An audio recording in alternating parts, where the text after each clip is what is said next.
ritorniamo ai balli. Ancora vi do le informazioni come quando si è in aereo, a un certo punto si racconta dove stiamo sorvolando. Qui abbiamo superato ora in qualche modo la metà di questa prima parte, perché dopo i due gruppi che abbiamo avuto occasione di incontrare, insomma da Monti a Itri, adesso il coro Esconcias, andremo a Nuoro per poi arrivare in Marmilla dal gruppo Collinas, e poi ci sarà uno spazio tutto dedicato al canto, prima al canto a chitarra, quindi dello Gudoro, e poi il canto a ballo, dove finalmente dopo aver assistito a tanti balli potrete insomma insieme divertirvi in piazza a ballare. E vorrei avere, per poter ammirare meglio l'associazione che porta insomma il nome di uno dei quartieri, di un nucleo di Nuoro, Sant'Upredu, e quindi con questa bella associazione, bella perché come dire, ha uno spirito bello,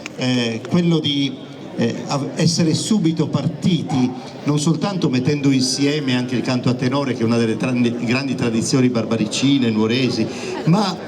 subito voler riproporsi e riproporre l'aspetto legato a quello etnografico, cioè al vestiario, senza ulteriori orpelli, cioè esattamente come uomini e donne vestivano in tutto l'Ottocento fino ai primi anni del secolo scorso. E così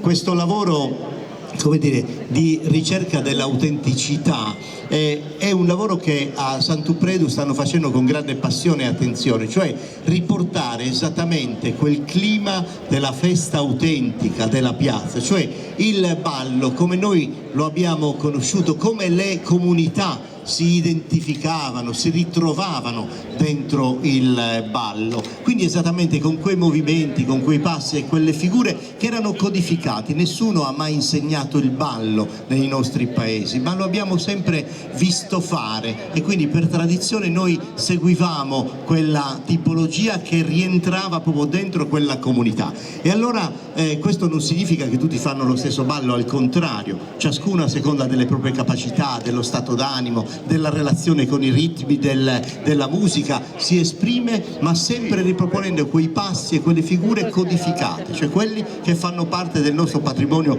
culturale, coreutico, musicale. E allora ecco che Nuoro proprio ieri ha fatto un convegno molto importante su questi temi, proprio per dire insomma che l'impegno culturale è molto sviluppato, e li troveremo insomma in tante occasioni, e io sono anche felice che li ritroverò anche a Sant'Efisio quest'anno, e porteranno i segni della fede della città di Nuoro. Adesso ci proporranno un ballo